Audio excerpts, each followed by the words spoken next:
અશ્વિનભાઈ, માધવભાઈ દવે, વીરેન્દ્રસિંહ ઝાલા, માનસિંહભાઈ પરમાર, છેલ્લું નામ શું છે? કમલેશભાઈ મિયાણી, માજી પ્રમુખ, અને વિશાળ સંખ્યામાં અહીં ઉપસ્થિત સૌ કોર્પોરેટરશ્રીઓ, સૌ શહેરના પદાધિકારીઓ, વિવિધ જવાબદારીઓ જેમણે નિભાવી છે નિભાવી રહ્યા છે એવા સૌ આગેવાન કાર્યકર્તા ભાઈઓ અને બહેનો, આપ સૌને વંદન કરું છું, આપ સૌને પ્રણામ કરું છું.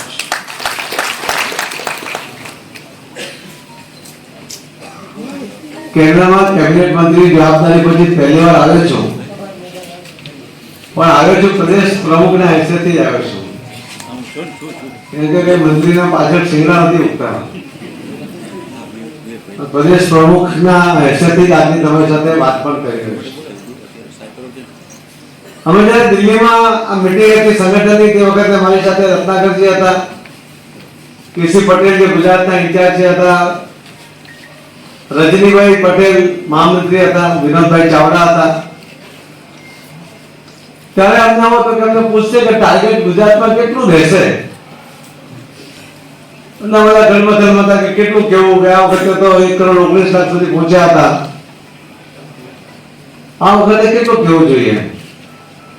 એટલે કોઈએ કહ્યું 2 લાખ 2 કરોડ કહીએ, પછી કે 1.5 કહીએ, પછી કે 1.5 કહીએ.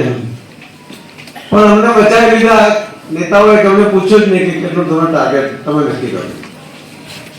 અને ત્યાં અમારે કોઈ જવાબ નહીં આપવો પડ્યો. પણ પ્રદેશમાં આવ્યા પછી પ્રદેશની કાર્યશાળા અને પ્રદેશની મીટિંગમાં જ્યારે નક્કી કર્યું, ત્યારે બધા નક્કી કર્યું કે આપણને 2024માં, આમ તો 2019 ની અંદર લોકસભામાં કુલ મળીને 1 કરોડ 87 લાખ મત મળ્યા હતા. 2022માં વિધાનસભાની અંદર આપણને 1 કરોડ 73 લાખ મત મળ્યા હતા. અને 2024ના લોકસભામાં આપણને 1 કરોડ 88 લાખ, અને જો સુરતનું ઇલેક્શન થયું ને ત્યારે દર વખતે 8 લાખ મત ભાજપને મળે છે, એને બી કન્સિડર કરીએ તો આપણે 1 કરોડ 96 લાખ એટલે કે લગભગ 2 કરોડ મત ભારતીય જનતા પાર્ટીને મળ્યા હતા. કોંગ્રેસને 2024માં 1 કરોડ 1 લાખ મત મળ્યા. 22માં એને 90 લાખ મત મળ્યા હતા. એટલે એ રીતે જોવા જઈએ તો આપણે લગભગ 95 લાખ મત કોંગ્રેસ કરતા આપણને ગુજરાતમાં વધારે મળ્યા. શહેર અને જિલ્લા કક્ષાએ પણ એનું આયોજન કરવામાં આવ્યું છે. ભારતીય જનતા પાર્ટીના આજના આ કાર્યક્રમમાં આપણી વચ્ચે સંગઠન માટેના કાર્યક્રમમાં ઉપસ્થિત પૂર્વ કેન્દ્રીય કેબિનેટ મંત્રી, પૂર્વ પ્રદેશ અધ્યક્ષ અને હાલમાં રાજકોટના લોકપ્રિય સાંસદ આપણા સૌના વડીલ શ્રી પરસોત્તમભાઈ રૂપાલા સાહેબ, પ્રમુખ શ્રી મુકેશભાઈ દોશી,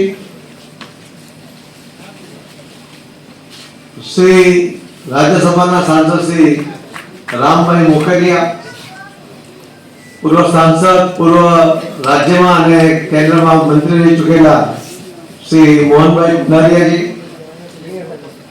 ધારાસભ્ય શ્રી ઉદયભાઈ કાનગર, ધારાસભ્ય ડોક્ટર દર્શિતાબેન શાહ,